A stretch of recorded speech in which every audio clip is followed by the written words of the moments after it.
Heavy day-long rain failed to dampen the spirits of men determined to separate this day from all others. On July the 31st, Brandon Colliery lodgers joined the 50 present at the 16th Durham Miners' big meeting.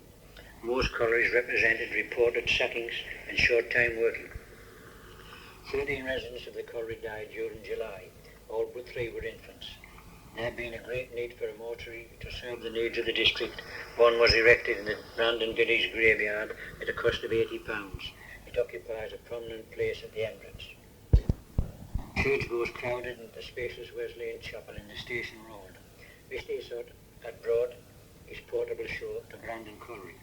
Mr. Isot of Sheffield delivered a lecture entitled Buy Your Own Cherries, illustrated by the new Monellus Pamphenius lantern. Scripture pieces and stories were told which enthralled the gathering, washing the black boy white being well received. There were moving views and chromo trophy which kept the crowded room spellbound. Brandon Colliery Fife and Drum Band, being low in funds, gave a musical concert in the Literary Institute before a good audience. Mr. Bendilow of South Street ably led the band which played a stirring overture. Mr. J. Mayman played the piano. A. Mayman another sang. The Institute is used to good advantage, being in demand for concerts and other worthy gatherings. During September, 13 residents of the colliery died. All but 3 were infants, making a grim total of 50 deaths for the 9 months. Brandon St. John's Cricket Club played their last game of the season on October the 2nd. After the game, played in one of Mr. Epworth's fields, they proceeded to the Beorsin in Brandon village, where a good supper was provided by Mrs. Thornton. Prizes were given to members who had made the highest scores during the season. George Jackson, being head scorer, received a splendid belt with his name inscribed on it. John Gibbons and William Thornton, the second and third Irish scorers, were each provided with a very neat cap. Several songs completed a great night of entertainment. The Bay Horse, much frequented by the colliery men, lies only a few yards from the village school, which is less crowded now that Brandon Colliery School absorbs its pupils from the colliery rows, thus allowing the village school goers more space for study and play. Neighbours, ever willing to help in times of stress, consoled the parents of young John Story, a driver in the 8-pit busty scene, who, on bringing out a set of tubs with a pony, accidentally fell between the horse and the full tubs of coal which were in motion. The first tub ran over him, causing serious injuries to his head and chest. On the same afternoon, James Sexton, coal-hewn in the sea pit, met with a serious accident when stone fell on him, severely bruising his back and legs. The colliery cart trundled pain-racked James home over rough ground to be attended by Dr. Binney of Meadowfield House. John Mayman, Matt Martin, James Wilson, and John Copeland all had family bereavements in the last week of October. John Mayman lost his 19-year-old wife Elizabeth. The others lost young members of their family. Almost at the end of the pigeon flying season, a flying match took place for a stake of £4 between George Winter's Bluebird and J. Simpson's Checkbird. After being conveyed in baskets the 3 miles to Durham's Elbert Pit, the birds were liberated to speed back to Brandon Colliery. Simpson's Checkbird, quicker off the mark, won by 25 seconds. Another match was arranged to take place. This time J. Cairns's best pigeon, Pearl Eye, was set to race against Patterson's Ormond. Both players live in Brandon Colliery and laid £3 each on his bird to win. The distance flown was 4.5 miles from Willingdon, which Pearl Eye won by 40 seconds. Another sweep was held. A race from Bell's Gate to Brandon Colliery, a flight of 1.25 miles. Thomas Hartley's Ben Apples arrived first in 1 minute 55 seconds. Sheffield came in 5 seconds later. Betty was third in 2 minutes 9 seconds. Young lad to old gent waiting in the railway carriage. Where are you going, mister? To 8 days, you young rascal, retorted the old one. Well, take this basket and let out the pigeon when you get there, said the lad, handing him a small basket. Crowds gathered to watch and bet on their favourites. J. Higgins and J. Harrison, both of Brandon Colliery, had challenged M. Haley and J. and M. Maley to a game of fives. Betting was brisk at the Brandon Ball Alley. At 6-4, the local men allowed the visitors from Saxon 10 chalks start in the game of 41 chalks up. The £20 stake money was won easily by Higgins and Allison, who chalked up 41 against their opponents' 24. Pitmen and courtyard workers applauded the good news. Early in December, 50 of Brandon Colliery's long idle coke ovens were restarted. It being estimated that the ovens would consume 500 tons of coal each week, more colliers and courtyard men relished the idea of a healthy Christmas beer. With more working rule, women enjoyed doing their Christmas shopping. Pork at 8p a pound, beef and mutton at 7p, and bacon at 5p ensued a festive season. Into 1887. First footers braved the gale which heralded the new year. Fierce winds whipped off house tiles and dislodged long lengths of wooden shuttering from their horizontal perches under the eaves of the Corrie houses. Durham, Sunderland, Newcastle, East and the two South Streets suffered most damage. On Monday, January the 3rd, Michael Doyle, a 14-year-old pony driver in the sea pit, met with a singular accident. No explosion, fall of stone or runaway tubes terminated young Michael's life. As he passed a pony which was unattached to tubes, the animal rolled over on him. Gowan Redhead, a putter boy, witnessed the tragic incident. Michael was among the 9 colliery residents who died during January. Of the 9, only 2 were infants. John James Carr Pitman lost his 3-year-old son Peter. Tom Sutton, another pitman, lost his infant son William Edward. Tragedy, its appetite already whetted, struck again on February the 25th. Ralph Ireland, a deputy in the sea pit, was killed at his work. Ralph, at 40 years of age, was an experienced workman and adept at drawing judge in the same. Thomas Eppel and George Miller were among the 8 men it took to lift the huge slab of blue stone from Ralph Ireland's lifeless body. He had been killed instantly when the massive stone fell as he drew the very first prop of the jud in Thomas Eppel's place, almost at the end of Thomas's shift. Still recoiling from the recent tragedies in their scene, George Robson, Robert Curry, George Bragan, John Moore and George Watson received a further shock. The owners sought and were granted a reduction in the colliers' wages. Brandon Sea Pit's 2nd North, 1st West, 2nd West and 3rd West flats suffered a 4% reduction, 4% cut in pay. Other colliers working the east through number 1 drift suffered a reduction of 12.5%. Again, men complained bitterly that once the coal becomes workable and better wages are earned, the owners step in with a massive cut in the unit price. Mary Cummins survived the ravages of typhoid and scarlet fever, which continued to haunt the area. Baby Mary was born at 19 South Street and is the first daughter to Lawrence and Mary Jane Cummings. She received her name in St. Patrick's Chapel at Langley Moor. At the 17th Mines Gala held in Durham, at which 6 notabilities, including Alderman Fowler of Durham, spoke, the new Mines Act was discussed. Brandon Colliery pitmen, like others in the country, applaud the Act which states that no boy under the age of 12 shall be employed underground. Brandon Local Board ordered that all privies be whitewashed with quicklime. Colliery managers were asked to help. All families mustered when Queen Victoria celebrated her Golden Jubilee. 1,000 excited school children from all parts of the district, lessons forgotten for the day, assembled for a grand demonstration of loyalty and a tea. About 5,000 joined in procession for the long walk under the blistering sun. Tired children thankfully settled down alongside the River Wear at Sunderland Bridge after their journey from Brandon Colliery through Brownie Colliery down Bernigal steep bank to the riverside. There were contingents from Brandon, Brownie, Boyne and Sleeburn collieries, each carrying a distinctive banner. After tea, each scholar was given a Jubilee medal to commemorate 50 years of reign. To culminate the rejoicings, at precisely 10 p.m, an ascending rocket announced the lighting of the huge bonfire. The expectant gathering on the highest vocal point at Brandon village cheered as the immense pile of faggots, firs and trees illuminated the countryside. Into 1888. On January the 6th, Brandon Colliery School reopened after being closed for 7 weeks owing to fever and measles. Only 60% of the children turned up for lessons. Despite precautions taken by the Brandon Local Board, the disease's incursion accounted for many victims. Colliery Henry Wood lost his 2-year-old daughter, Jane. Exactly 1 week later, his 3-year-old son Henry joined her. Hugh McDermott, a 22-year-old Colliery, had spent his life in Brandon.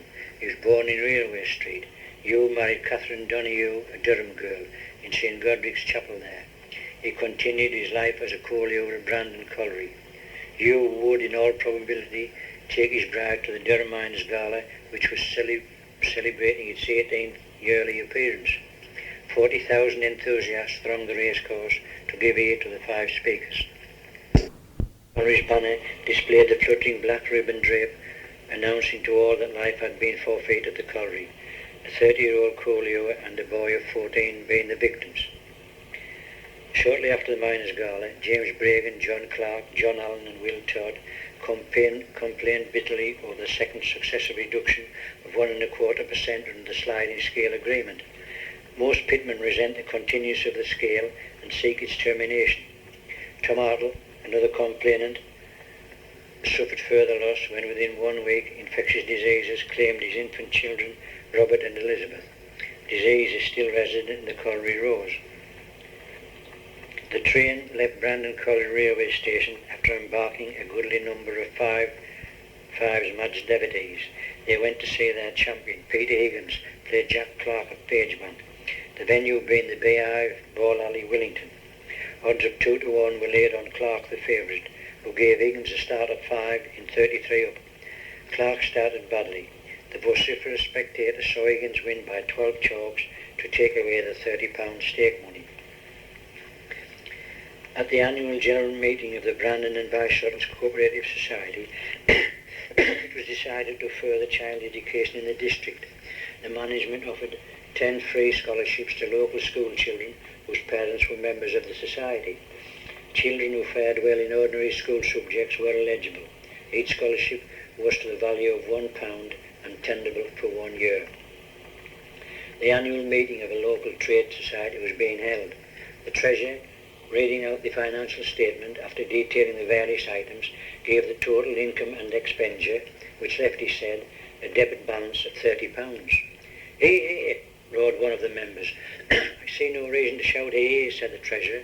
The balance is on the wrong side of the book. Nay matter, retorted the member. This society has that so many difficulties to fight again that it's a wonder it has any balance at all. Brandon Warriors made the 5-mile journey to Esh for their match with Excelsior. Warrior supporters shortened their walk by taking the fell route after passing through Brandon village. Excelsior, playing good football, won easily by 4 goals to the Warriors' 1.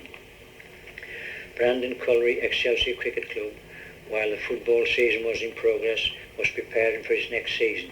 They held a meeting in the Red Lion Inn, whose landlord, Matthew Bates, himself a keen sportsman, helped and encouraged others. They chose as their officers for the 1889 season the following: A. Forster, Secretary; W. Rutherford, President; H. Martin, Vice President; W. Simpson, Captain; W. Rounding, Assistant Secretary. All were active cricketers. James Simpson, at the age of 14, became the 18th victim of fatal accidents incurred during the 32 years' life of the colliery. A screener on the belts at the sea pit, he was caught in the moving drum. He survived the accident about 13 hours. For the Colliery, the year has been one of viewing price fluctuation. The Brandon Air Pit, Duncow, reduced 5%. The Brandon Air Pit, North Flat in 3rd East Way, reduced 20%. The Brandon Air Pit, First South Broken in Crosscut Way, reduced 8%. The Brandon Air Pit, Crosscut District, South Old Flat, advanced 5%. The Brandon Air Pit, North Edways North Flat, advanced 10%.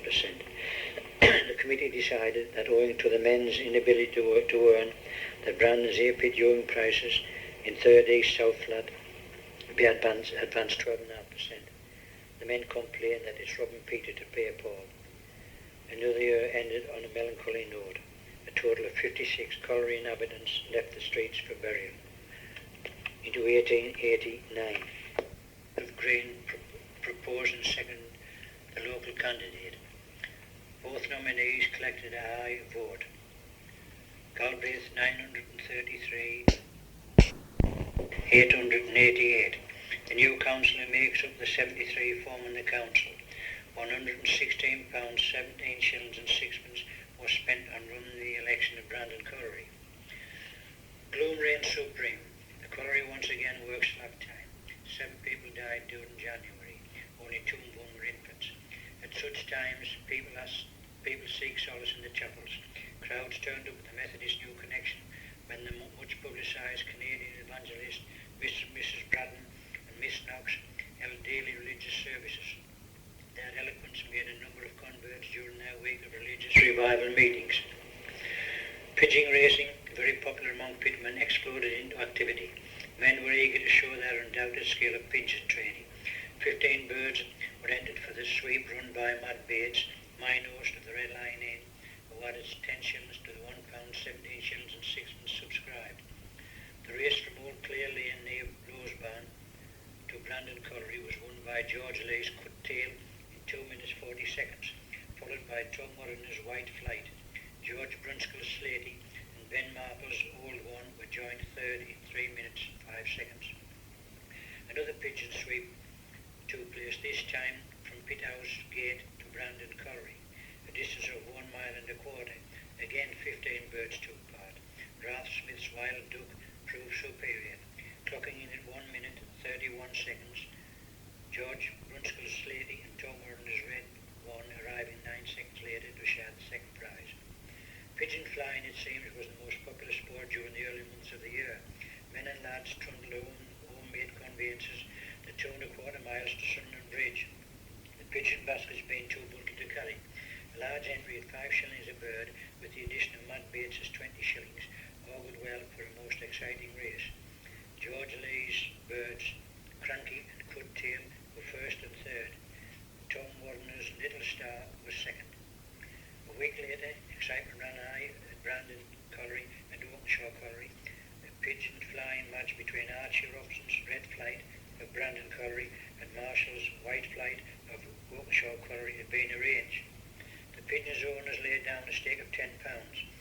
The race being from Dovecote to Dovecote. White Flight was given a start of 1 minute. With the help of a strong wind, he won easily in 4 minutes 59 seconds. The adverse conditions affected Red Flight, who took 7 minutes and 16 seconds to cover the distance. On the same day, flying from Elverdale near Durham to Brandon Colliery, with 28 pigeons entered at 5 shillings each. Matt Bates added 10 shillings to the pool money. Amid tremendous excitement, Bob Garbutt's Fan Blast, George Brunskill's Slatey and Jim Turner's Dicky clocked in at 1 minute 59 seconds to share the first 3 prizes. Bob Smith's Wild Duck was fourth. Good Friday saw the pigeon men at their lofts. Pitmen patronised the Colliery's 2 public houses, the Red Lion and the Colliery Inn.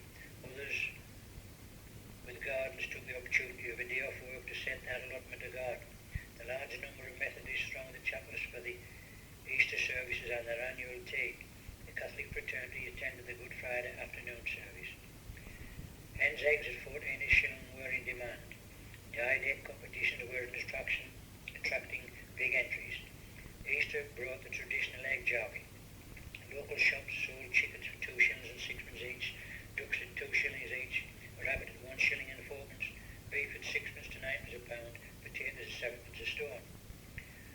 Colio's Archie Robson, George Brunskill, Bob Taylorson, Bob Brabham, George Thompson and Bob Smith anxiously awaited news from Branscombe Colliery, their sister colliery in the Straker group. The strike is in its second week and had laid some 410 men idle. It threatened to involve all 6,000 employed at Straker and Luke's collieries. Happily, the strike was resolved at the end of 2 weeks. The Branscombe Colliery ewes and putters returned to work. Robert Pratt, a muscular putter, sweated to leave the tub of coal forward. His helper up, Will Robson, puny by comparison, shoved alongside. The incline in the air pit required their combined efforts. Without warning, a large stone fell on them. Robert's thigh was broken. Young Will suffered a badly crushed back and severe cuts to his head and shoulders. Doctors Binney and Gosforth were in attendance on the victim's painful arrival at the surface. If helper up is unavailable and a collier takes his place, he is paid 6 a shift extra if distance helped his 10 or 12 plate lengths. Thomas Swaddle, a 28-year-old St. Collier, was young in double with John Gibbon in a broken jewel. The large stone, without warning, fell on Thomas, crushing him. Only half an hour after reaching home, his wife and 4 children mourned his death, his back having been broken. Thomas's dependents will be chargeable to the Miners' Permanent Relief Fund. Men hurriedly left their homes, others vacated the nearby Colliery Inn. The quiet of the Sunday evening was rudely shattered by the incessant blowing of the colliery buzzer. What had happened? Continuous blowing of the buzzer was reserved for serious colliery accidents. The extensive wooden gangways spanning the coke ovens were on fire. The boilerman and fan engineman on duty spotted the flames. They notified the resident engineer, Mr. Rutherford, who took immediate charge of operations. The fire, being clear of the pit head and shaft, did not affect the working of the pit. The cricket season saw Brandon Colliery's 3 cricket teams in action. Brandon Red Rose played Littletown on the Colliery field. The home team batted first and only lasted 15 minutes. Devastating bowling allowing only 12 runs. Jim Evans being Brandon's highest scorer with 6 runs to his credit. 6 players scored ducks. Littletown's 181 runs confounded Red Rose. On the same day, Brandon YMFS beat Sunnybrow Colliery 68 runs to 25. Brandon Mission Juniors played a draw with Shatford, scoring 39 runs to Shatford's 7. 8 of whose players did not bat. George Jackson, Daniel Johnson, Tom and James Robsbury. Sporting pitmen forgot their cricket when they joined other Durham County pitmen in their demand for a 20% advance in wages. They applaud the termination of the sliding scale, which has been in operation for 12 years. Pitmen of the county have never been totally satisfied with the arrangement. Officials of the Durham Miners Association met the Durham coal owners to discuss the 20% advance ask. After 4 hours deliberation, the owners offered 10% increase. A ballot was taken, the owners' offer being accepted by a majority of 1. Voting was 169 to 168. At the same meeting, a list of 26 requests was handed to the coal owners, the most important being 4. That men be paid their money at the colliery office as they leave their work. 6. That the first Monday in August each year be observed as a general holiday. 8. That boys commencing work at 13 years of age be paid 1 shilling a day. That boys 14 years of age be paid 1 shilling and 9 pence a day. That boys 16 years of age be paid 2 shillings and 3 pence a day. That 3 shillings a day be paid to those reaching 18. On reaching the age of 20, they be paid men's wages. 10. That men be paid a uniform rent allowance of 3 shillings per week. 21. That all boys under 16 years of age work no more than 9 hours a day. 26. That screenmen's daily wage be not less than 3 shillings and 6 pence as a standard wage. These requests would affect pitmen like family men William Forster, Peter Bragan, Richard Golightly, William Dickinson, to name but a few. No huge field with massive poles erected at each end for William Frigg and William Pitt Whiteman when they met in combat. 9 hubs set 11 yards apart and 4 quoits met their requirements. Their presence attracted a large crowd to the new running grounds Thomas Towers Boyne Hotel. Both contestants being Brandon Colliery men, their supporters travelled a mile to witness and bet on the game. The quoit match was for £20. William Frigg won easily. He had been made favourite at 2 to 1 on to win the game. Another publican sportsman, Matt Bates of Brandon's Red Lion Inn, celebrated when the long-awaited water supply was switched on in the isolated building. The Waydale and Shildon Water Company had laid pipes from the colliery roads to his place lying in the depression north of the pit. Matt Bates was delighted. Instant water at the turn of a tap. Hitherto the elements and the trek to the spring supplied his needs. The large assembly appreciated the penny readings given in the primitive Methodist schoolroom. The building, situated at the top of Commercial Street, reverberated with joyous sound when members of the choir, under their able leader James Richardson, sang several choruses. 1. Laugh and grow fat had to be repeated. The audience relished the medicine. After a coffee supper, all departed, well pleased with the proceedings. A newsman reported that good sugar cost 2 pence a pound, decent sugar 3.5 pence a pound, flour 1 shilling and 3.5 pence a stone, and good potatoes at 5 pence a stone. Asks, how far off is the millennium? Knowledgeable men are puzzling over his remark. During the year, 33 Colliery inhabitants succumbed, mainly infants, victims of measles still prevalent in the district. Into 1890. Pitman, on learning that the January price of coal had risen to 23 shillings a tonne on the London coal market, asked a 15% advance in wages, a 10-hour day and 10 days per fortnight. The coal owners turned down the request. George Little, Thomas Riley and Alexander Seed, all Pitman of Brandon Colliery, would be among the 50,000 men affected if the Durham miners decide on strike action. A ballot is being considered. After much deliberation, the owners offered 5% advance as against the 15% asked for. A ballot was found necessary when the miners accepted the much reduced offer. James Rushford, 4 overmen in the sea pit, talked to the 4-shift coaliers gathered at the shop bottom prior to their long walk-in by. The overmen gave them details of the new advances and reductions worked out for them.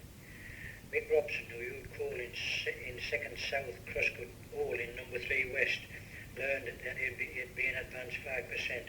This was 1 shilling to the pound earned. He received the news without visible emotion. His young players being all, no pressure softened the 2 feet 10 inches of coal, therefore defying Mick's effort, even with the advance, to earn a fair living. Francis Brown and John Bevans had been doing decent in southwest Brovens in 3rd West. The coal was friable owing to roof pressure. Coaling was made more easier. They, with the U's in south northwest, were to suffer a 5% reduction. The U's in 4th West District, 1st North, were told that their reduction would be 8%. Joseph Johnson and Thomas Clark, the coal U's in number 3 West, found the union hard. Even with a 15% increase, a good wage could not be earned. Robert Routledge and William Gilbert, coal U's in Jubilee North, were equally unimpressed with their 5% advance. It was now impossible to earn a living wage. The night shift workers in the sea pit were deeply concerned when John Joseph Lishman, the colliery manager, notified them that their shift was to be discontinued. Work would be resumed when the owners deemed it necessary. The men contend that there is an abundance of coking coal and cigar in their seam. William Dickinson, a resident of Brandon Colliery since the pit was sunk 34 years ago, has long agitated for better travel facilities for Brandon Colliery inhabitants and their near neighbours. He suggests that a tram line could be laid at little cost, the 2 miles from Crosby Workhouse to Meadowfield, which lies close to Brandon Colliery. He asserts that some 300 to 400 people have to walk to Durham on a Saturday, the existing railway station at Brandon Colliery being too remote. Brandon Rovers exit in the second round of the Durham County Challenge Cup in their football match with Unbig Rovers, who won 3 goals to 2, fostered revenge. Brandon Rovers supporters made their presence felt when they visited Durham to witness the much talked of clash between Durham City and their team. Durham City players, lighter than their broad-shouldered, stronger Pitman opponents, contributed to a fast-moving, exciting game. Cries of "Get on, Brandon," and "Well kicked, Innie," encouraged Crooks, the best player on the field, to score the only goal of the match, which Brandon won. The win whetted Brandon supporters' appetites when they watched the Football Association match between Brandon Rovers and Sunderland Swifts. Spectators, including several vociferous women, savoured Brandon's 4-1 win. Brandon Albions, Brandon Rovers and Brandon Juniors, 3 active association football teams, cater for the sporting fraternity. Brandon Mechanics, the Brandon Mechanics second team, 2 rugby teams, provide sport for the elite. Durham's Henderson's Crailers, Durham St. Cuthbert's, Amstales and Jarrah St. Peter's are among the rugby teams to visit Brandon. Brandon Excelsiors made an early start of their cricket season. They welcomed Lumley Thicks. The visitors and the Excelsiors all out for 77 runs. W. Roundon and J. Ritchie's batted well. Lumley Thicks won their first game of the season easily. They scored 92 runs from the loss of only 3 wickets. Thomas Condren, John Horsley, Tom Cossings, Bob Story, Jim Lee, Caleb Lee, Tom Olge, Peter Bragan, George Hurry and John Stanton, all miners of Brandon Colliery, were the among the 70,000 present at the 20th Miners' Annual Gala and Demonstration. Over 200 collieries had band or banner on display, the largest being meeting so far. 5 speakers, all members of Parliament, occupied the 2 platforms erected on the racecourse running alongside the River Wade in Durham. While Brandon Colliery's 2 public houses were almost deserted, Durham's 112 public houses did business on the day. 2 of the public houses being exceptionally busy. One took £60 while the other £50. With the population nearing 15,000, there's a growing need for hospital in the area.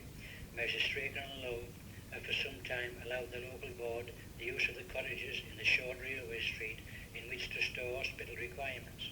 With the expanding coal trade, the owners required the 3 houses for their workmen. They could do with 50 more dwellings. 5 plans and estimates for a new hospital were sent to the board. One to be built of corrugated iron was selected. It was decided to erect it between Brandon Colliery and Brandon Village. The surveyor considered both the site and plan very suitable. The iron hospital to be built in Watergate Field below Brandon Village would be 75 feet long and 20 feet wide with 8 feet to the eaves. An acre of land was available for £5 6 per annum for the new hospital, estimated to cost £450. 3 wards would be built to hold 10 beds each. A double iron cottage would be erected for the caretaker and nurse at a cost of £250. As the proposed site is well away from the colliery rows and pits and set in healthy environs, Brandon Colliery people applaud the choice. Judicious use of a hospital could effectively reduce the death toll in the colliery rows. 57 inhabitants died during the year, most were infants, victims of fever and attendant diseases. Brandon's large population suggests the need for a spacious new mission chapel. A sale of work was held in the colliery school by members of St. John's Church for that worthy cause. At the present time, the colliery owners allow a house in Newcastle Street to be used as a mission centre. Viscount Boyne was promised land at Brandon. Into 1891, the new year saw bricklayers and joiners busy in enlarging Brandon Colliery School. The population increase of 3,390 in the bi-shuttles since the last census 10 years ago necessitated more school space. The building now accommodates 735 children. Viscount Boyne granted Messrs. Straker and Love right of way to the proposed stable to be built at Brandon Colliery near Cobden Terrace and on the road to Stub House.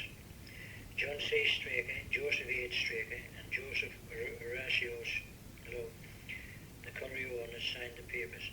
The new drip from the surface will shorten the walk to work and eliminate the cage ride. It will allow more time to be spent at the coal face for men and boys employed in the B pits, Dunn's Drift and the Titchburn and East districts. Hugh McDermott, now 25 years of age, and a coal in the C pits, Brockwell Seam, visualised healthier pay parts. After negotiation between R.C. Weeks for the owners and William Barnes and Thomas Condon for the men, a list of awards was compiled and displayed at Union Roman Pit. Brandon Colliery C Pit, Brockwell Seam. Number 1, North District, North Broken, advanced 7.5%. Number 2, West District, Narrow Board, All, advanced 7.5%. Northwest, All, advanced 5.5%. Jubilee Crosscut, South, All, advanced 5.5%. Number 3, West District, second South, All, advanced 5.5%. Number 4, West District, second Northwest, All, Jubilee advanced 5.5%.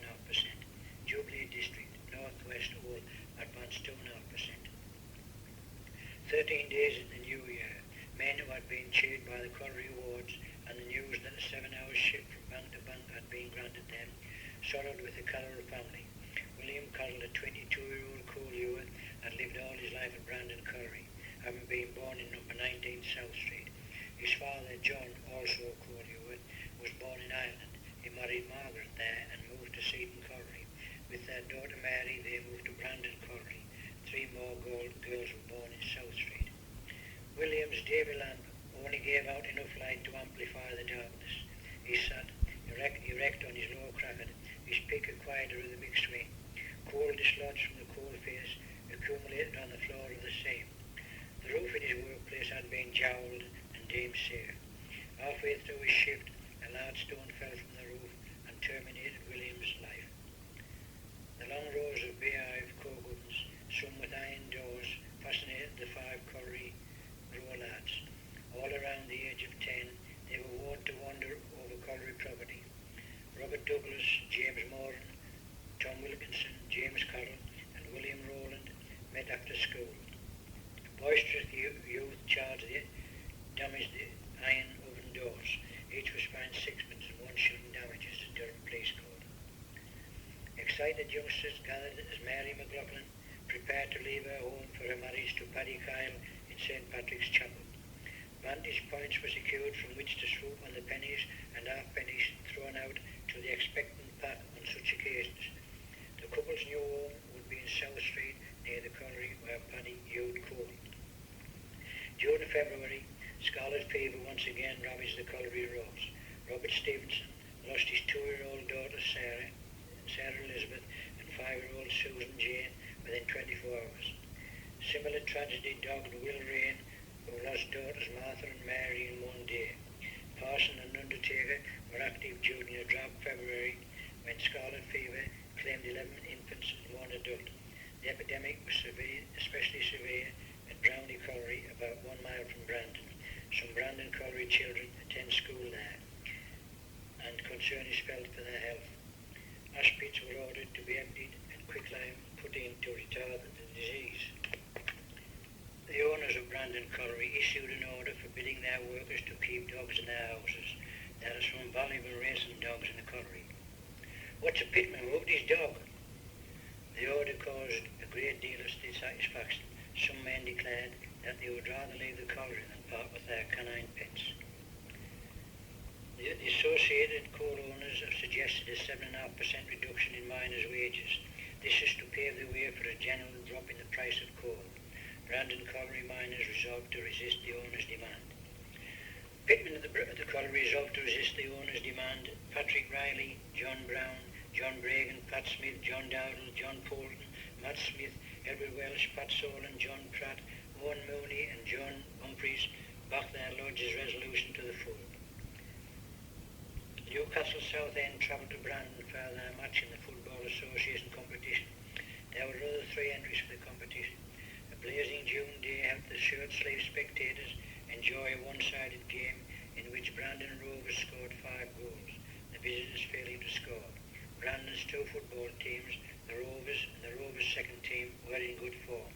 The latter beat Edley Hill Rovers 1 goal to 0. On the same day, the senior team beat Benwell Hill 1 goal to 0. Bladen visited Brandon to lose 4 goals to 1. A large crowd was entertained to a sparkling display of football. Jane Cummings, a lively 4-year-old, played in her bedroom as her mother, Jane Cummings, cleaned the room. A bottle of pink liquid attracted little Jane. She drank part of the contents. Dr. Holliday arrived immediately. He pronounced little hope of recovery. The child's father, Lawrence Cummins, on returning from work, found his daughter in a critical state. She died 24 hours later. The bottle of carbolic acid was kept under the bed for safety. It was used for disinfectant for killing vermin. News of Will Dickinson's death shocked Brandon Colliery folk. Will, 67 years of age, died at Langley. He was 33 years of age when he came to Brandon Colliery in 1857 to outsink the pit shaft. He founded the Brandon Colliery branch of the Foresters. He was well known for his other public interests. Will left Brandon Colliery some years ago to live at Littleburn Colliery. He agitated right up to the time of his death for a railway station at Langley Moor. Another early settler in the colliery was Isaac Parrish, the same age as Will Dickinson. He hewed coal until his death on August the 6th. His widow, 1 year his junior, died exactly 1 month later. Their son, John Isaac Parrish, having courted Mary Jane Dickinson for some time, married her at Brandon Parish Church 3 days after John's mother's death. Both families experienced sorrow and joy in quick succession. Brandon Colliery pitmen seeing the need for better accommodation put forward plans for the erection of an iron building intended for use as a miners' hall and social room.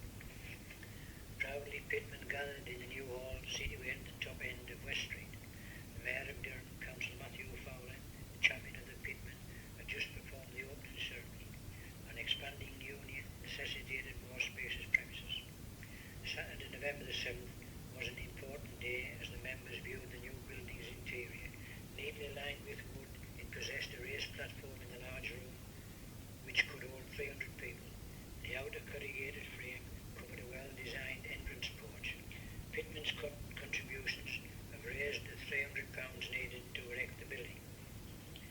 Just up the road from the Union Room stands Brandon Hospital. The building was recently insured against fire, the sum insured being £650. The cost of the insurance was very small. There are 3 cases of scarlet fever in the hospital, all bring from one house. A bad case of typhoid fever was admitted from a house in Commercial Street. The hospital awaits a steam disinfectant apparatus advertised at £75 plus £10 per package. William Cummins went to work in the back shift. He missed his 4-year-old sister Jane, whose life was so tragically terminated. She had almost reached school starting age. William, at 15 years of age, was a putter in the sea pit. One of his ewes was 28-year-old John Stoker. John, like William, had only just started his shift. On running the empty tub into the ewe's place, William sensed tragedy. All was silent at the coal face. Horror-stricken, William sought out a chap called Barnes in the next ewe place. He in turn informed the deputy. They found John Stoker lifeless under a stone measuring 3 yards by 1 yard. Alex Stoker, John's father, was immediately notified. Coke ovens generate warmth. Recently, emptied BI ovens retain inviting heat. This in turn attracts tramps. Police Constable McIntyre was involved in an incident which caused some stir in Brandon Colliery. He accosted a tramp loitering in the vicinity of the ovens. The tramp, also known as a Rodney, drew a knife and threatened to stab the constable, who had received several complaints concerning the defendant, stopping little boys going to the pit in the early hours of the morning and taking their bait from them. The tramp was sent to prison as vagrant for 1 month. Brandon Sea-Pit men who had been granted pay increases early in the year were asked to suffer an all-round reduction. Surface and underground deadlands to be affected. Joint Committee Award, Brandon Sea-Pit. A. Underground men and boys. At or under 2 shillings, reduced 1 penny per day. Above 2 shillings, reduced 2 pence a day. Above 3 shillings, reduced 3 pence a day. Above 4 shillings, reduced 4 pence a day. 4B. Surface men and boys at or under 2 shillings 8 pence, reduced 1 penny per day. Above 2 shillings and 8 pence, reduced 2 pence a day. The committee further decided that Brandon A. Pit, reduction of stonemen's daily wages in the Busty same to be paid 3 shillings and 8 pence. Brandon B. Pit, the same as above. Brandon C. Pit, the same as the others. Low wages and a total of 63 deaths in the colliery rose June 1891 left its inhabitants with little room for rejoicing. Into 1892, Thomas Hutchinson, Oswald Ledley, John Thompson and Joseph Ashcroft, all pitmen of Brandon Colliery, began the new year on a cheerless note. All had suffered a wage reduction and the death of an infant. Severe snowstorms struck the area. Roads were blocked. Coffins en route to the Brandon Village Cemetery had to be manhandled. Glossary continued. Headstock, wooden structure which houses the pulley wheels. Mat, floor covering, handmade from strips of old cloth woven on a frame. Wall, where a pillar of coal had to be split, a place called a wall was set away. Fester, a painful swollen condition. Settle, a long wooden seat fixed to the wall near the fireplace, very popular on cold nights. Cage hole, where the cage settles at the bottom of the shaft. Chaldron, weight of coal, 85 pounds. Augt, coughed up. Phlegm, sticky mucous membrane. Jenkin, a narrow place driven in or along a pillar. Skirty, a place widened to make a flatter siding. Winning, the main place in any district going forward. Blocked, when a man suspected of union activity is sacked and his name is forwarded to other colliery owners. Set on, when the strata breaks up and smashes wooden supports. Limbers, portable shafts made of wood and iron, these are attached to the pony. Come to bank, reach the surface. Pit head, structure surrounding the shaft. Keps, a movable ledge on which the cage rests while at the surface. Choppy, chopped up food sent down the pit to the ponies. Helper, a lad who helps the putter when there is a gradient leading from the ewe's place. Hole, advancing through solid coal. Canny hands, good players. Sunk, well at the bottom of the shaft where pit water collects prior to pumping to the surface. Curving the jud, when the top half of the seam of the coal is yawed out to derive the most benefit from the shots. Can, a tin containing explosives. Breeched, out of baby clothes and into breeches or trousers. Screener, one who removes stones from the coal tipped onto the screen. Cracked out, challenged. Harn, rough material like satin. Suffer, muffler, neck scarf. Tash, moustache. Lying money, money paid to pitmen who cannot get on with their own work. Stoop, a strip of coal made easy to use due to increased roof pressure. Channel, open gutter running the length of the street. Pitch and toss, a frowned on form of gambling. 2 pennies are tossed into the air while bets are made. Into 1881. Despite the 10-year depression the Durham coalfield has suffered since the last census, the population of the 5 wards comprising the Brandon urban area is now 10,853, housed in 2,031 dwellings.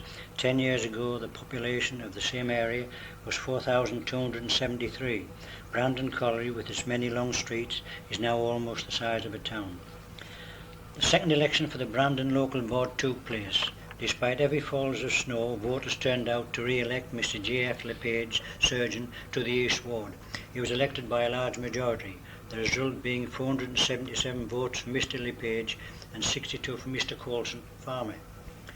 Mr. J. Twiddle took his place as minister of Mount Calvary Chapel on the departure of Mr. Stafford. To welcome the new minister, Mr. Thomas Forster of Sleedburn delivered an able lecture in the chapel, the land of the Esquimaux. Mr. George Scott presided over the large gathering, whose collection greatly benefited the choir. Another change in parochial leadership took place at Langley Moor, where scores of Brandon Colliery miners and their families worship. 30-year-old the Reverend Richard Matthias Annan took charge of St. Patrick's Mission.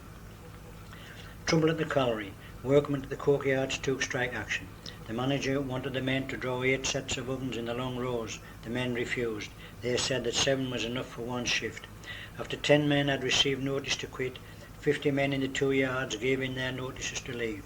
The dispute was speedily settled after a hurried meeting between the owners and the men at Newcastle. Joseph Lamb, well known in Brandon Colliery for 18 years, moved to Pagebank. Friends in both places were shocked to hear of his death in the pit there. The cortege, followed by about 400 mourners, travelled the 3 miles to Brandon Village churchyard. The number increased to 1,000 before the churchyard was reached. He was a member of the ancient order of foresters, Court Pride of Brandon. William Dickinson, now living in Princess Street, Littleburn, and members of the court joined the procession at the Sawmill Lane end.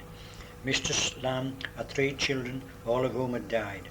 One son, Thomas, was killed in the lane near Brandon Village when he fell from a tree.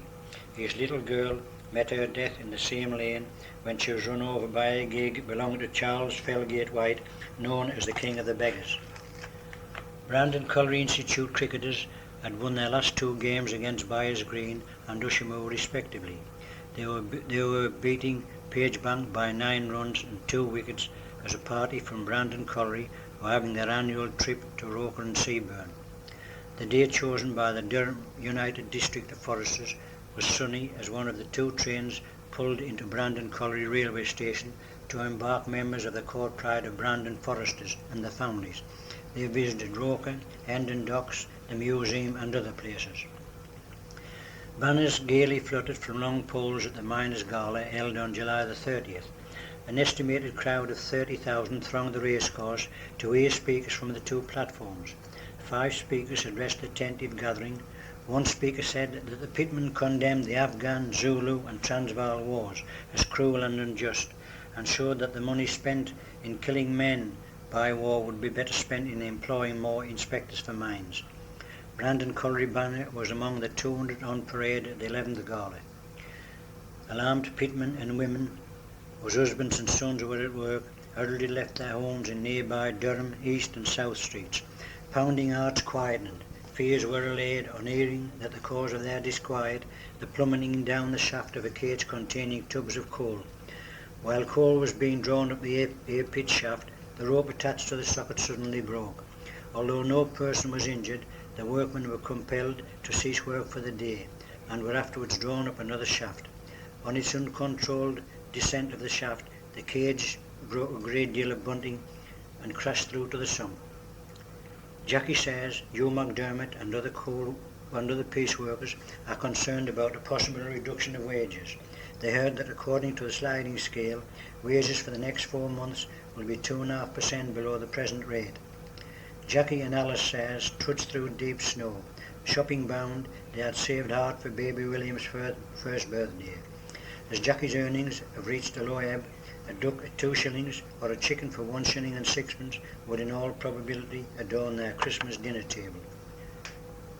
Into 1882. The Alhambra Variety Hall at Langley Moor was closed down, no reason being given for the closure. Supporters of this, the only live show in the district, will miss the weekly variety performances it specialised in. Mrs. Love, widow of Joseph Love, who owned Brandon Colliery, has offered to maintain the building as a chapel. During January, horse owners were concerned about the horse epidemic prevalent in the district. Mr. Lamb, grocer and general dealer at Brandon Colliery, had 2 horses stricken by the disease. He sought succour from Mr. John Peel, veterinary surgeon, who cured the animals. The horse epidemic did not stop traders who had formed a Friday night market at Brandon Colliery. This move being made to divert some of the money normally spent at the Durham market. Stalls straddle the space between Mr. Lamb's shop and the chapel. More stalls are erected across the road on land adjoining the Colliery Inn. Colliery folk welcome the carnival-like atmosphere of the market. Swinging naphtha flares direct their smoky glare on the stall's contents. Sweets in great variety. Shoes, clothes, hardware, food, basketware and jewellery are all on show. The quack doctor from Northumberland peddles his vividly coloured pills and potions. A black man waving wicked-looking forceps and claiming to be the North's best tooth extractor awaits the brave. Shrove Tuesday saw the inauguration of the new organ in St. John the Evangelist's Church. The congregation was pleased and enthralled by Mr. Pilling's portrayal of sacred music on what is reckoned to be the finest organ in the district. It is erected on the north side of the church by Harrison and Harrison of Durham. Alan Parrish walked his bride down the aisle of St. John's Church to the strain of the new organ's joyful notes. Alan, a 19-year-old blacksmith from Brandon Colliery, married another 19-year-old Meadowfield servant girl, Elizabeth Johnson. Brandon Colliery pitmen were among the noisy crowd at the demonstration held in the field of Dushamoor. They are in sympathy with the pitmen at that colliery in their strike against tyranny and have promised financial aid. At the same time, there was a ballot in the colliery lodges of the county wages. Ballot papers were issued. Results came to hand from all lodges whether to strike or go to arbitration in favour of a 20% rise in wages. Brandon Colliery was among the majority which voted for arbitration. It seems that with able men to fight the cause, arbitration is the better course to take. Mr. Heppel is leaving arbitration and wage fixing to his successor. For 12 years he has been head manager of Strachan and Love's Brandon, Bransford, Oakenshaw and Wilton collieries. His friends presented him with a purse containing £42 in gold. Edward, son of Hugh McDermott, at 3 years of age, moved to Brandon Colliery from Unwick. He was one of the early settlers in the colliery. At 12 years of age he was driving a pony down the pit. At the time of his early death at the age of 23 he was a coal ewer. His younger brother Hugh, now 17, is also a coal ewer. Hugh was born in Railway Street. The prevalence of scarlet fever in Brandon Colliery did not deter its inhabitants from following their banner and brass band to Durham Racecourse on the occasion of the 12th annual Miners' Gala. Both Meadowfield and Brandon Colliery lodges graced the racecourse. The festival gains in population each year. This year a crowd of 45,000 attended. Brandon Colliery Wesleyan Choir intended visiting Roker and Tynemouth. As the day chosen fell on Miners' Gala Day, they decided on a trip to Finkel Abbey. After playing cricket in the exhausting heat, they had tea before returning home.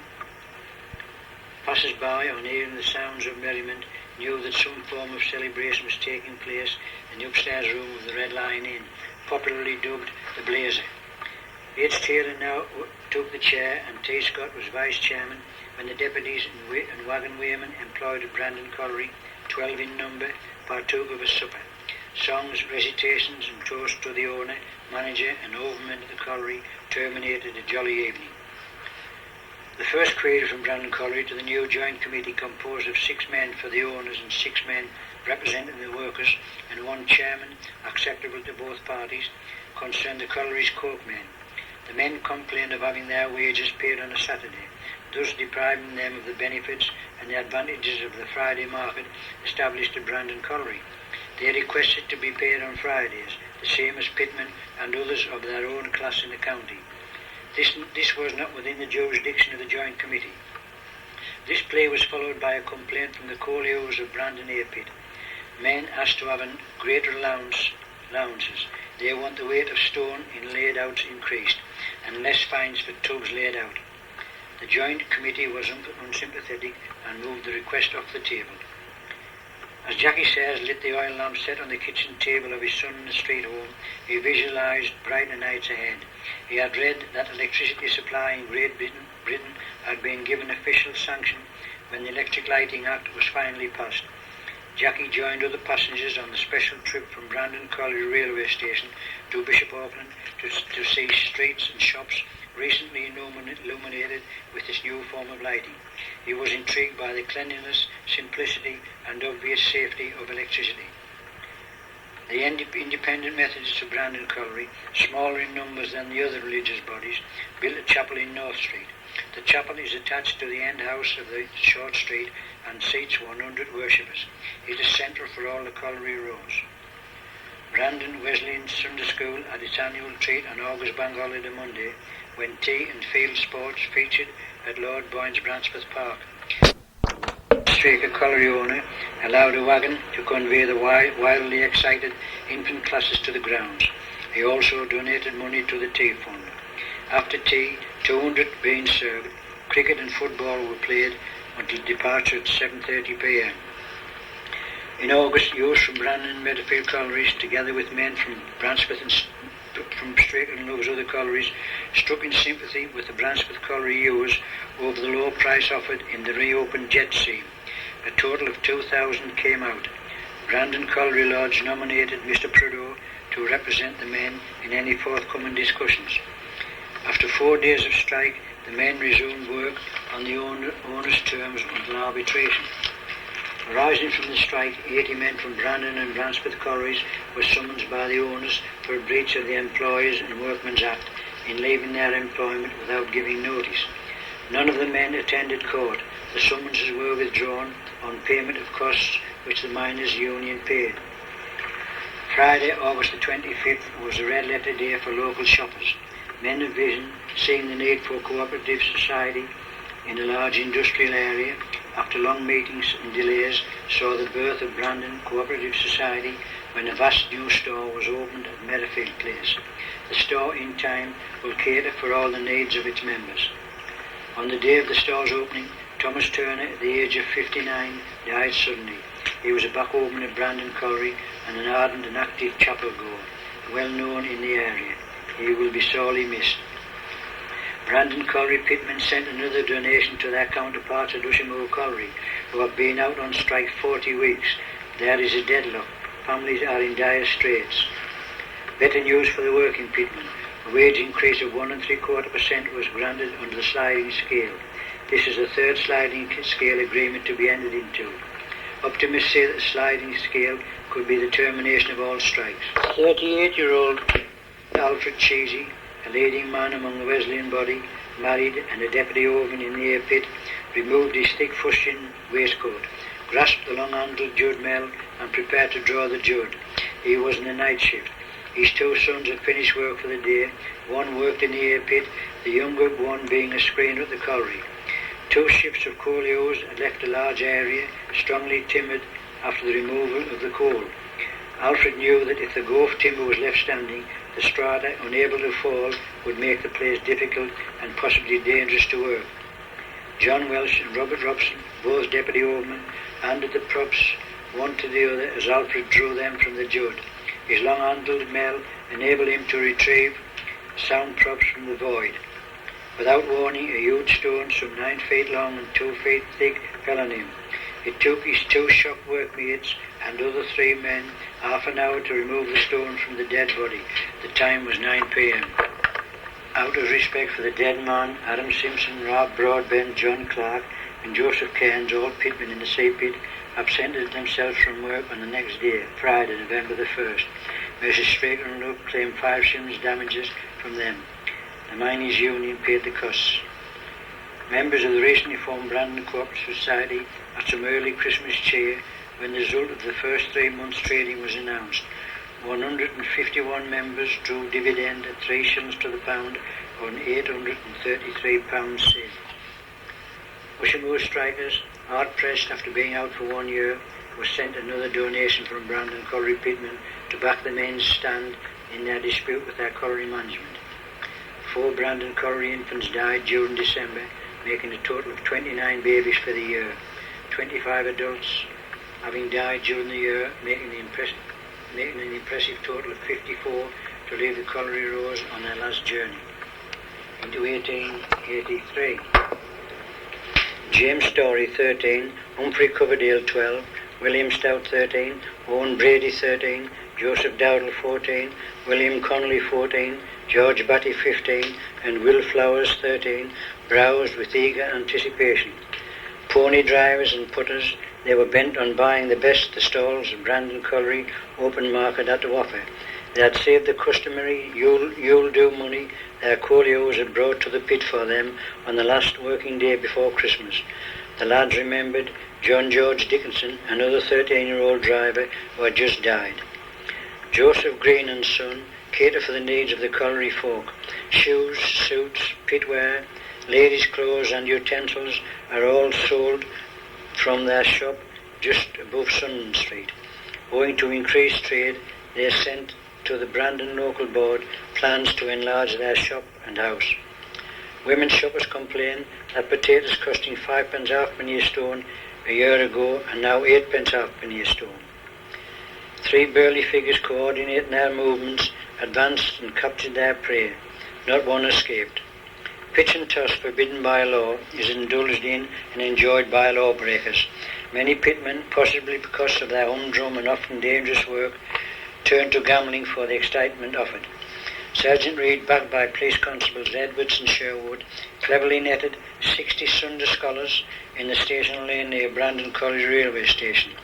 The exceptionally large school of gamblers from which could be heard heads a sovereign or tails a sovereign paid for their misdemeanour to the tune of a 10-shilling fine and costs of 1 shilling each. Catholics living in Brandon Colliery and the surrounding district contemplating an Easter wedding will be spared the journey to Crowsdale, Willington or Durham for the service. St. Patrick's Catholic Chapel at Langley Moor has been duly certified according to law as a place of public religious worship and is registered for the solemnisation of marriages. Once again, colios were asked to sacrifice part of their pay when the owners applied for a reduction of home prices in Brandon Colliery Air Pit. Districts affected are College Shaw, Southwest Farrock, Southwest Below Hitch, First West Duncow Broken, East Duncow and West through number 1 Drift Flats in the Busty Seam. The request was adjourned. 2 weeks later, the committee acceded to the owner's demands and decided that in the Brandon Air Pit, Busty Seam, the following reductions be made. Below the hitch, 15%. Southwest below the hitch, 15%. Southwest far off, 7.5%. First West Duncow Broken, 10%. East Duncow, 10%. West through number 1 Drift Flat and number 2 Drift Flat, 10%. Jackie Sayers, Robert Broadbent, John Doyle and Chris Story, all viewers affected by the reductions, are complaining that when coal is RTU, they cannot earn money. Yet as soon as the coal is more responsive and more tubs can be filled per shift, the owners promptly seek a reduction. In June, 5 residents of Brandon Colliery died, 2 from the dreaded typhoid fever. Cases of the disease were reported from other wards. Advice and disinfectants were issued.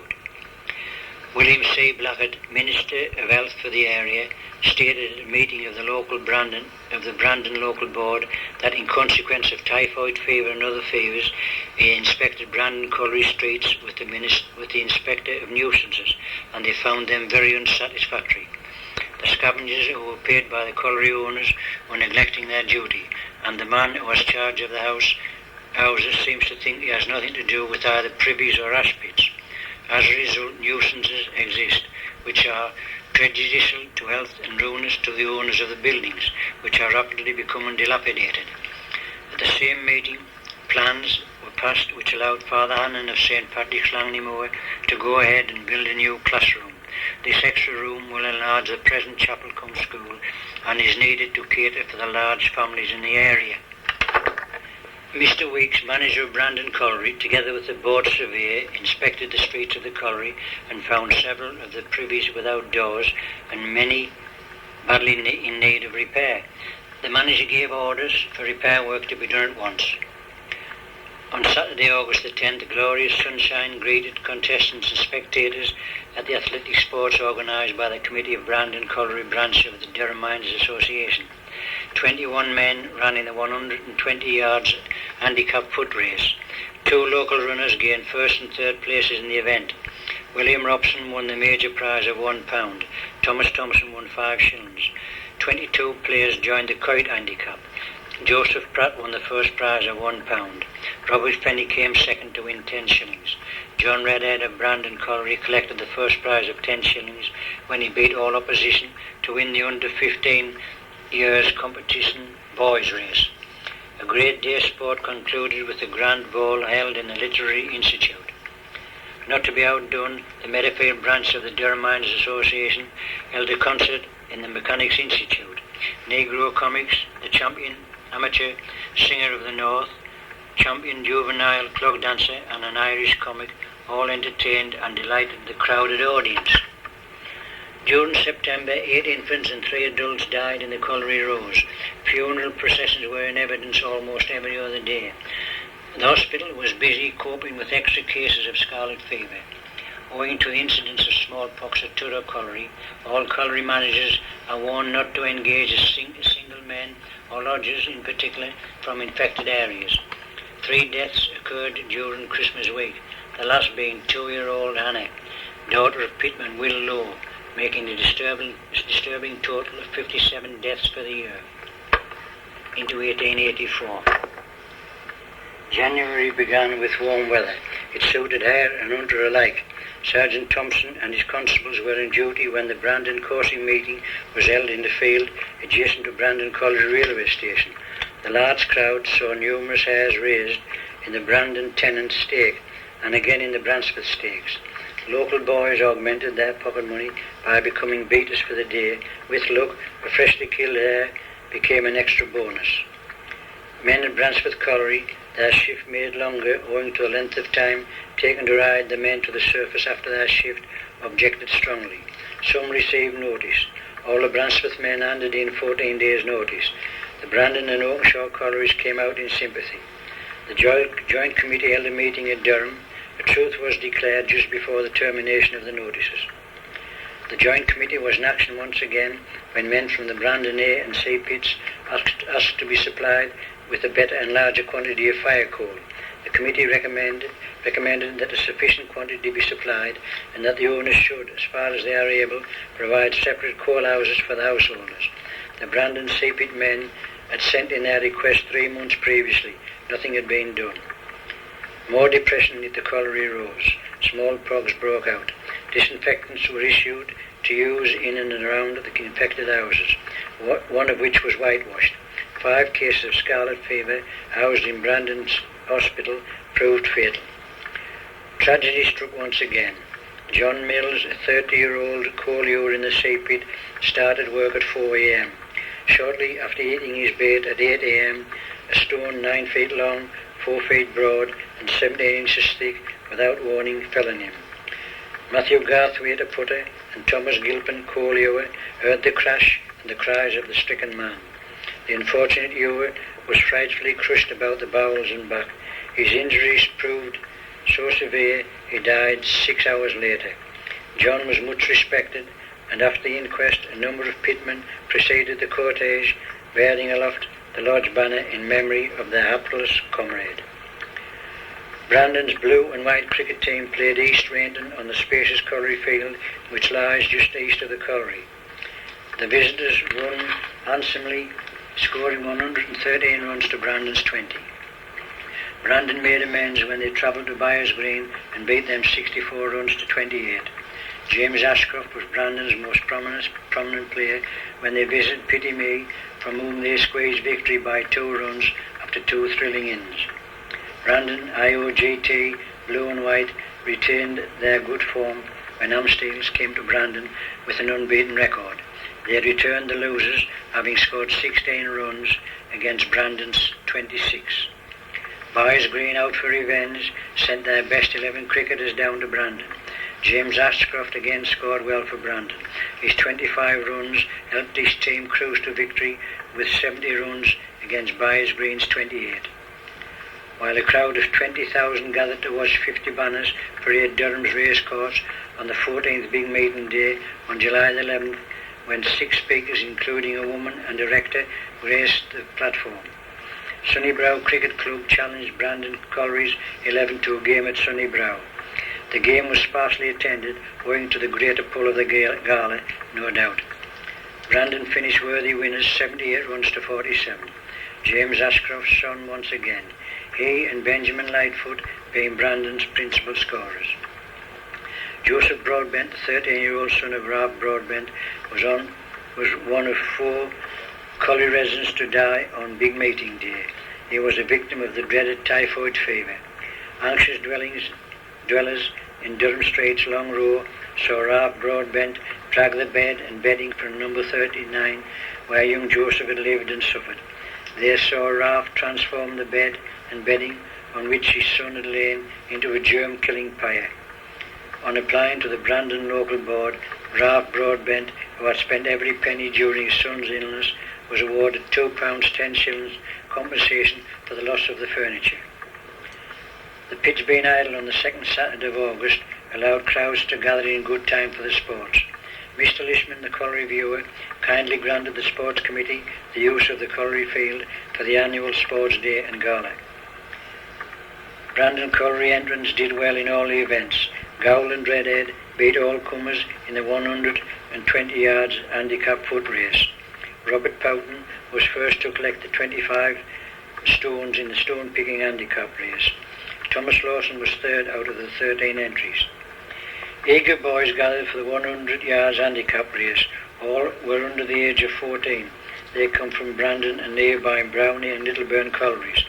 Amid intense rivalry from visitors and raucous support from locals, Thomas Felton and James Redhead landed first and third prizes.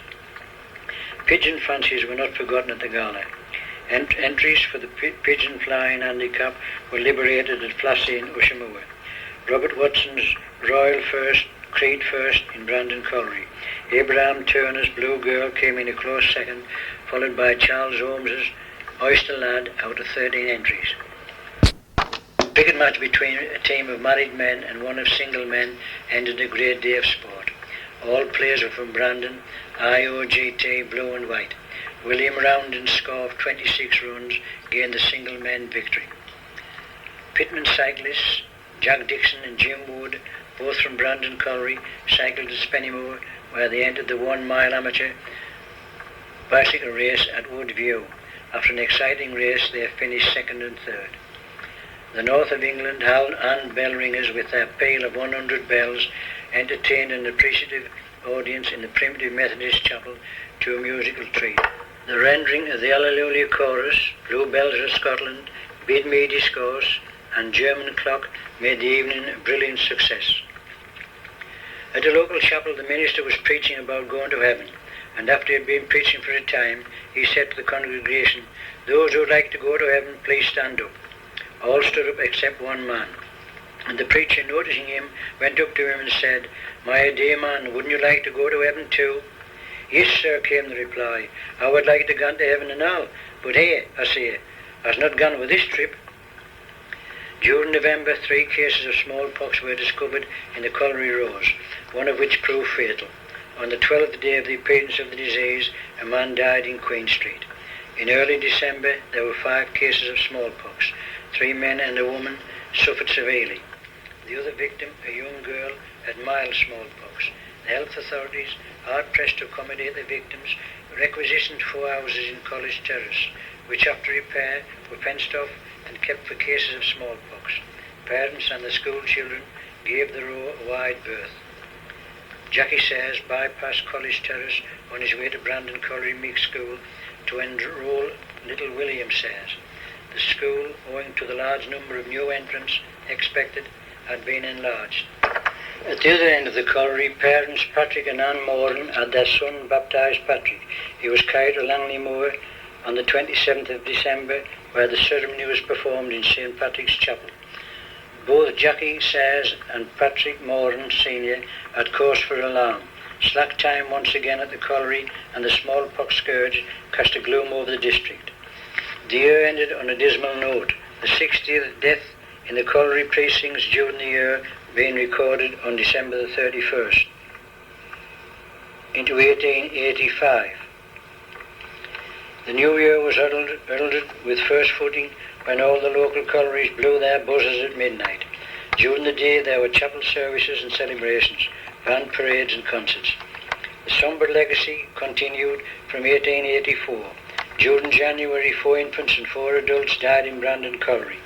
During the month, 64 houses were stoved and disinfected against smallpox. Spontaneous feeling has arisen among the pitmen and other workmen of the district in favour of presenting the lady nurses of the hospital with a testimonial in recognition of their valuable and disinherited labours in nursing the sick patients since the visitation of this dreadful scourge. Nothing can exceed the care and tender devotion with which these ladies are discharging their onerous duties, and there is little doubt that, but for the aid thus rendered, many of the patients who are now restored to health would have died, and the disease would have assumed much wider proportions. Charles Holmes, a 20-year-old putter, being next on turn for coal hewing, jumped at the chance of a shift at hewing. It would be good practice for the day he would become a coal hewer proper. He was sent to work double with Dick Robson, a coal hewer in the Busty A pit. They filled 5 tubs. When the putters had to wait for empty tubs arriving from the shaft, they continued hewing. Charles nicked into the top coal, which unexpectedly fell, a large piece striking his head. He was knocked unconscious from his cracket. He died 4 days later from his injuries. While men hewed coal underground, others furtively picked bits of coal which had reached the spoil heap via the screens. A mason was fined 5 shillings and costs for taking about 7 or 8 stones of coal from the heap. He had just moved into a big house and had no fire. On the same day, Hugh Stones, an old blind man, was charged with stealing 200 weight of coal, valued 2pence, from a heap belonging to Messrs. Straker and Love. The man was seen by a policeman helping himself with coals and putting them in a bag. It was proved that the prisoner had no authority to take the coal. Defendant pleaded guilty and said he had nothing to say. He was living on 4 shillings a week from the permanent fund, and out of that he had to pay the rent. The chairman, well, you should not do this. You will have to pay a fine of 2 shillings and 6pence. Defendant, well, you have guessed my pocket. That is just the amount I have brought with me. Smallpox claimed 2 victims during March.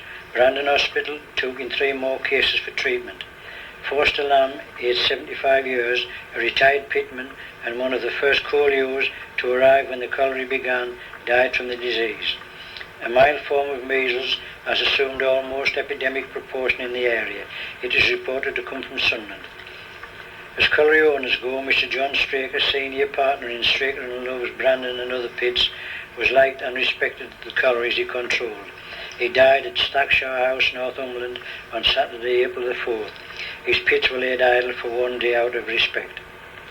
After 8 months of sinking, 3 shifts daily, the air shaft at Brandon Colliery was finished. It had reached a depth of 87 fathoms. With 4 arches and 4 rings, it is one of the best finished shafts in the county.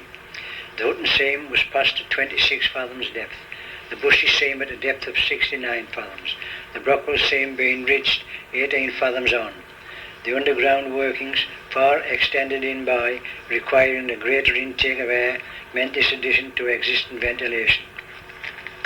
Despite the loss of 13 members of the community during June, 11 of whom were infants, the church authorities at St. John's, Merrifield, decided on having confirmation, 170 people being confirmed. A good number arrived from Brandon for the ceremony, at which the average age was 24 years. The service had been postponed for 3 months owing to the epidemic of smallpox in the area. The inhabitants of the colliery were helped to forget the gloom. 50 deaths in the first half of 1 year had left when a sports day was organised. A kite handicap, kite flying for lads, sack race, 3-legged race, bell ringing, obstacle race and 100 yards flat race were arranged. Cricket also featured. Brandon St. Agatha's Mission Cricket Club invited Croxall Church Choir to a game. Supporters cheered on St. Agatha's, who won 16 runs to 7. Tom Clemens scored 5 runs for Brandon. He also bowled well. Only 3 players scored for Croxall. Pigeon racing attracts many fans. Heavy betting was evident among the pigeon men when, for £10, a race took place from Brandon Colliery to Sunnybrow Colliery. John Charlton's Bonnie Mary flew the 5 miles in 5 minutes 30 seconds. Benjamin Gordon's Black Watch landed 15 seconds later. Joe Rawlinson was the referee and John Robertson was stakeholder. The very physical side of the game of handball attracts a good crowd when a match is arranged. Betting was heavily indulged in when 2 Littleburn men favourites challenged Pete Higgins and Thomas Elliott, both from Brandon Colliery, to a game at Littleburn Recreation Ground. Sweat flowed freely as the 4 men, stripped to their waist on a hot summer's day, battled for ascendancy. Stephen Pattinson and John Hall lost the £20 stake ball match. Higgins and Elliott played remarkably well and won the hard-fought game 33 chalks to 26. Measles, scarlet fever and whooping cough continue to haunt the parents of the young in the colliery rows. Of the 73 deaths reported up to the end of August, 47 were infants. 2 old standards died during the month. Richard Crisp, having spent most of his 88 years in Brandon Colliery, was an ardent Methodist and a trustee of Mount Calvary Chapel. An ex-collier, he had witnessed the changes in Brandon Colliery since he first arrived. Thomas Wilson, another local character, never reached the age of retirement. Whilst performing his task of truckman at the colliery sidings, he was fatally crushed between coal wagons and a wall. He was 64 years of age. Another depression hit the coal trade. Brandon Colliery, now a member of the Durham Miners Association, feels the pinch once again. It is only working half-time. The plight of some pitmen being so acute, the Durham Miners Relief Fund helped to the tune of 10 shillings a fortnight. Despite near starvation, no deaths were recorded in the colliery streets for 2 whole weeks. Was disease and tragedy on the wane? Following an influx of deaths, the year ended on a tragic note when the body of a young woman was recovered from the colliery reservoir behind Single North Street. She had suffered from depression, having for long attended an ailing husband. P.C. Sherwood and Henry Pinckney shared the onerous task of removing the body and carrying it to Queen Street. 103 deaths occurred in Brandon Colliery rows during the year, a grim total, almost double that of 1884. Into 1886. As per custom, the buzzers of the surrounding collieries welcomed in the new year, their strident chorus a signal to first footers waiting at doorstep and corner end. Despite the show of festivity, the immediate future looked bleak for the pitmen and their families, who would trade in the coal industry pick up soon. The new year brought a change in the ministry of Mount Calvary Methodist Chapel. Mr. Tweddle, after 5 years of service to the community, left to minister elsewhere. Mr. R. Shields was welcomed as Brandon Colliery's new leader. A change took place at Langley Moor when the parishioners of St. Patrick's, most of whom reside in Brandon Colliery, built a brick presbytery for their priest, the Reverend Richard Annan. The large, sturdy structure is built only a few yards from the present chapel-cum-school. The Brandon and Bishop's local board granted a certificate of occupation. Hugh McDermott, Henry Turner and Joe Pritchard All coal in the Busty Seams East number 2 drift were advanced 5% on their ewing price. The increase is an incentive where the coal is of hard nature and few men earn a decent wage. Men in the southwest Broken district in the same seam are playing war. Conditions being more favourable for ewing, they are being subjected to a reduction in wages. Joe Graham, Jim Foster, Bob Brown and Joe Bell have been earning good money. They have had their wages reduced 12.5%. Prices were also fixed for the Brandon Colliery Sea Pit, 3rd West number 1, South Broken.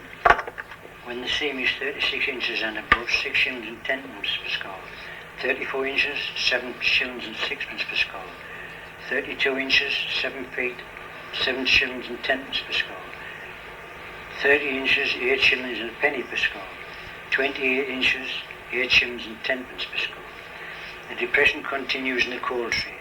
3 weeks after 50 men at nearby North Branscombe Colliery had received notice, 28 ewers, 4 cinder drawers and 1 leveller at Brandon Colliery were given 14 days notice. Pigeon fanciers had their birds conveyed to Bay Park, about 2.5 miles away across the valley from Brandon Colliery. After liberation, the birds were welcomed amid tremendous excitement into their home lofts. J. Kansas, Pearl Eye flew the distance in the extremely fast time of 2 minutes and 10 seconds. Second was W. Nelson's engine in 2 minutes 19 seconds. Third to land was R. Marble's bird Jonathan Hudson's, to clock 2 minutes 27 seconds. 2 seconds later, J. Goodall's Sheffielder arrived in 4th place. Pearl Eye figured in a race with the grey bird of Sacriston. They flew from Dovecote to Dovecote, a distance of 5 miles. The former won easily. Another shorter race took place between birds owned by T. Hartley of Brandon Colliery and J. Skilcorn of Sleepburn. Again, the local owner won the honours when his bird won the Dovecote to Dovecote race. Early February saw renewed activity among the pigeon fanciers. A pigeon flying match between 2 birds belonging to J. Jackson and N. Dodds of Brandon Colliery was arranged. The race of about 3 miles from Durham railway station to Brandon Colliery was won by Jackson's bird in 5 minutes 5 seconds. Its challenger came home 9 seconds later. 12 birds competed in a sweepstake flown from Elbert Cottage to Brandon Colliery. M. Hutchinson's cripple flew the distance in 2 minutes 5 seconds. Atherton's Hungry Lad was second in 3 minutes 23 seconds, just beating Grant's Swell by 1 second. Spike matches draw big crowds. As the pigeon sweep was being decided, 2 men clashed in a 5s match.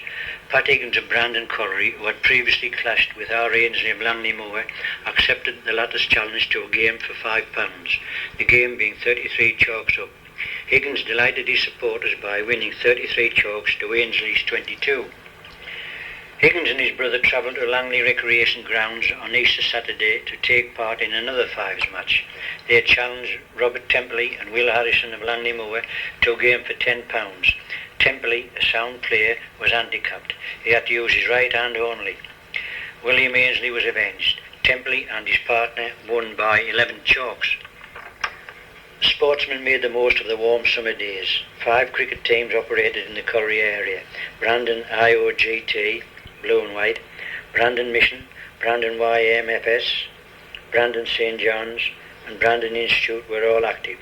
The most notable game decided was between Brandon IOGT and Kimblesworth at Brandon Colliery. The home team won 143 runs to 60. W. Rounding scored 45 and J. Crabtree 34 for Brandon. On Saturday, July the 10th, 21 coal ewes in the A pit and 12 in the C pit, together with 9 cinder yard men, received notice to terminate their engagement at the end of 14 days. A number of cinder ovens will stop production. The depression in the coal trade is the reason for this step. Depression did not figure in Dr. Blackett's report as Minister of Health to Brandon and Byshottle's local board. He stated that there need be no fear of cholera while the district was kept in its present thoroughly clean and sanitary condition. It only required that the board support its officers in their endeavours to maintain it in such condition. Glossary. Netty, cavity to hold household ashes, rubbish and excrement. Qualls, bricks 8 inches square and 3 inches thick. Balks, square timber. Heapstead, structure built with balks round the shaft. Peck, 20 pounds in weight. Gig, a light two-wheel carriage. Hunkers, sitting on the heels. Chow, a piece of tobacco. Score, 21 tubs. Some collieries fix a score 22 tubs. Playing hell, tempers flare and strong language is used. Offtakes, deductions from pay, house rent, house cold, fines, laid outs, etc. Short tubs, tubs the contents of which, after reaching the surface, have settled below the rim of the tub, are deemed short tubs. A fine could be imposed on the ewer or even total confiscation of the contents. Gantry, elevated wooden structure along which cone-shaped iron tubes on 4 wheels containing coal are shoved to the coke ovens.